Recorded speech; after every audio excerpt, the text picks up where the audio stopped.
friend, our candidate, and the next Member of Parliament for our riding.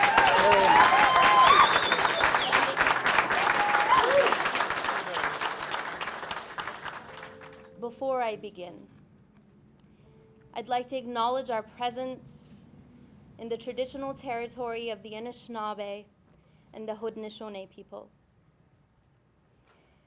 Jeff, fellow potential counselors, friends and supporters, thank you for joining me today as we begin the next leg in a journey that will mark a significant change for our riding. I'd also like to express my gratitude for my family and my brilliant team who have worked tirelessly to get this office and this campaign up and running. Thank you. On Tuesday, I was in Ottawa. I stood with my fellow Liberal candidates on the stage as Justin Trudeau announced our party's plan for real change. It's a concrete plan that makes 32 bold commitments, including democratic renewal, an open and transparent government, better service, and evidence-based policymaking.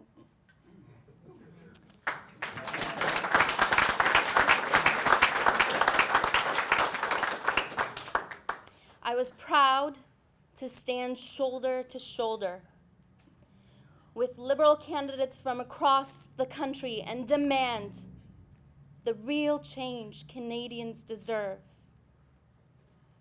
And if there is any riding in Ottawa, if there is any riding in Canada that deserves better representation in Ottawa, it is the riding of Peterborough.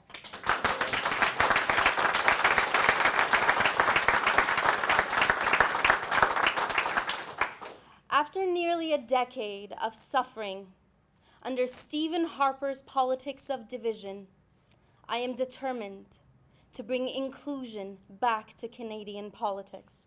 After nearly a decade of Dean Del Mastro's unmet promises, broken laws, and embarrassment, I pledge to return integrity and results to local politics.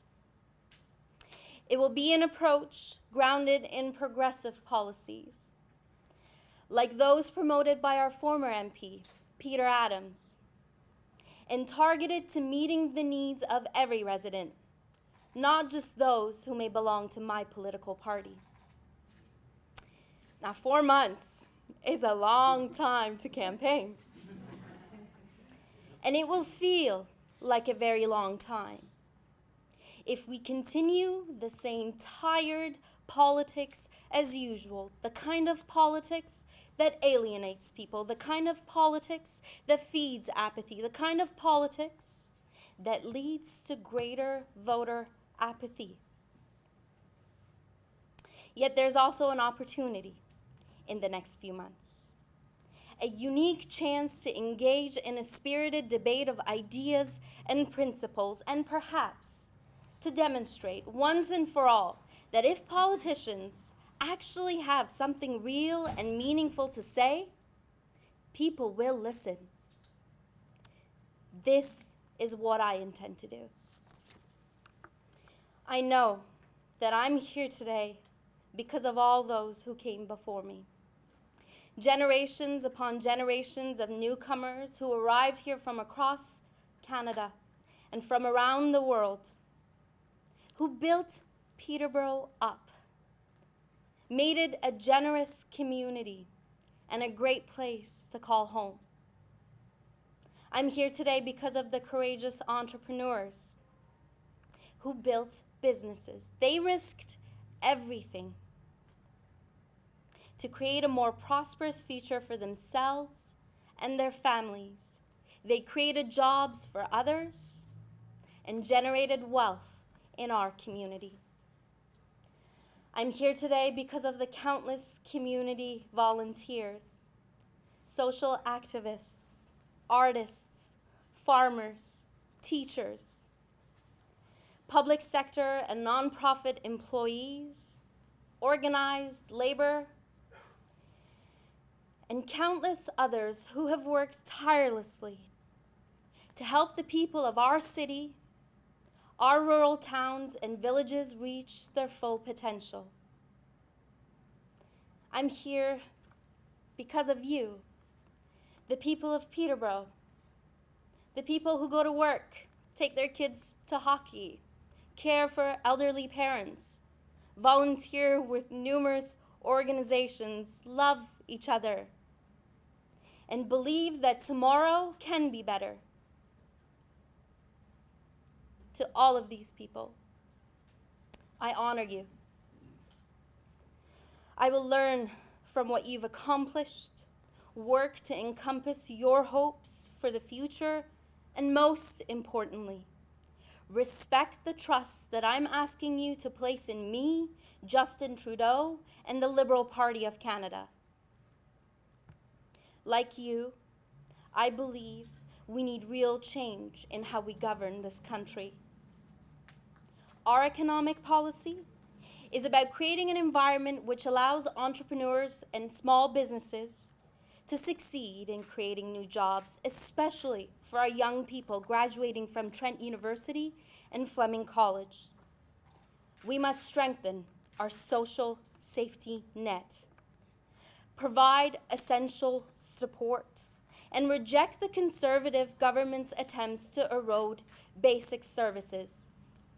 In Peterborough, that means tackling our housing crisis with a national housing strategy, helping people with mental illness and addictions access resources and find meaningful employment through better community services, and targeting supports for families living in poverty. We need to encourage sustainable practices and be anchored by a belief that each of us need to be good stewards of our natural environment. And yes, Mr. Harper, climate change does exist, and it must be addressed now and not left to our children and grandchildren.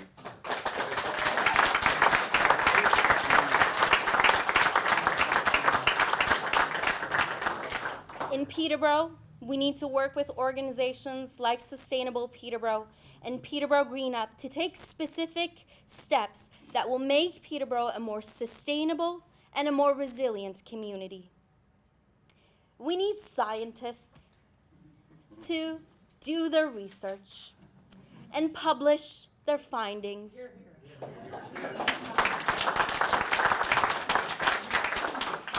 And do so without government interference. We need to honor our First Nations and make good on our promises and commitments. Actually, spending the money that we've already budgeted would be a good start. This means taking action on local needs, like ensuring that Curve Lake First Nations has access to clean drinking water.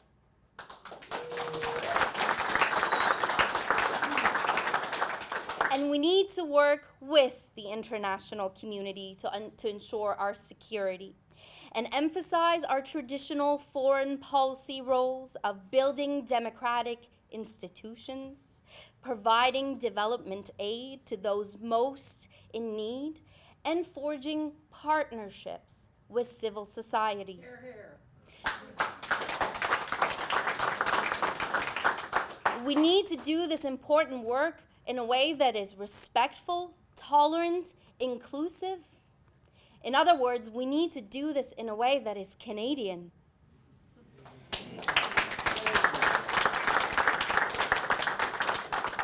I've often said that I intend to practice a new politics, and have been rightly asked, Miriam, what do you specifically mean by that? Well, let me tell you with a few specific examples. First and foremost, I will honor the trust that the people will have given to me by electing me as their MP. I will be your voice, Peterborough Riding's voice in Ottawa, and not, as has been recently the case, the voice of Ottawa in Peterborough.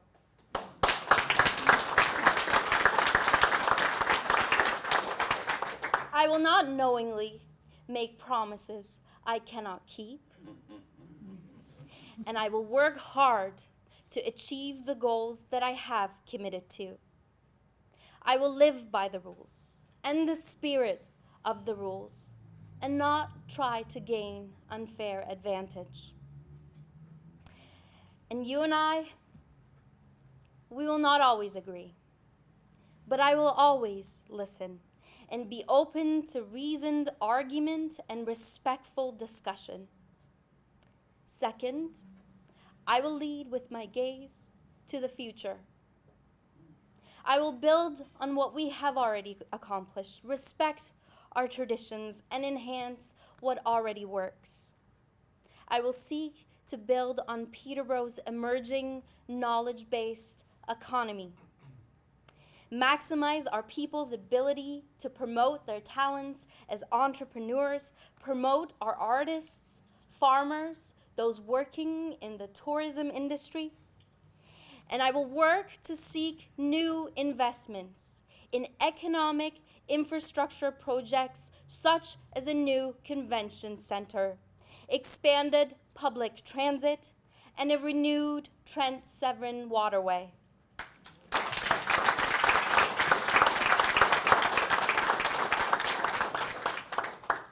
You know that our economy has weakened, and recovery has been painfully slow.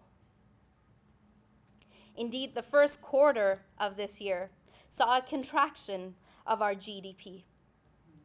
And while some have flourished throughout these troubled times, many are suffering. It's time that we correct that imbalance, time that we make sure that everyone gets a fair shot at achieving their dreams. It's time for real change. So with that ring, let me make a call to action.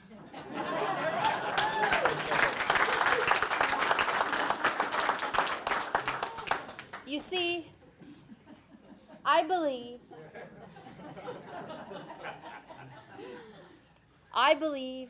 it's our time.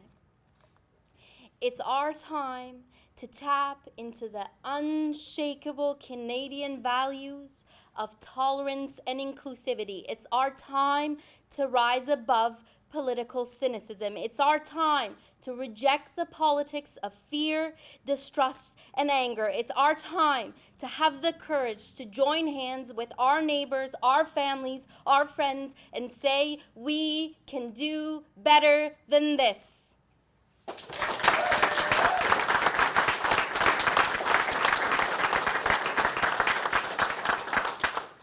We are better than this. And I'm ready for the work. So I've rolled up my sleeves. And over the next 4 months, I look forward to meeting with you, to listening to you. We're here in the heart of downtown. Our door is open. Everyone is welcome. From my heart, I say thank you for your support and for your faith in me. Thank you.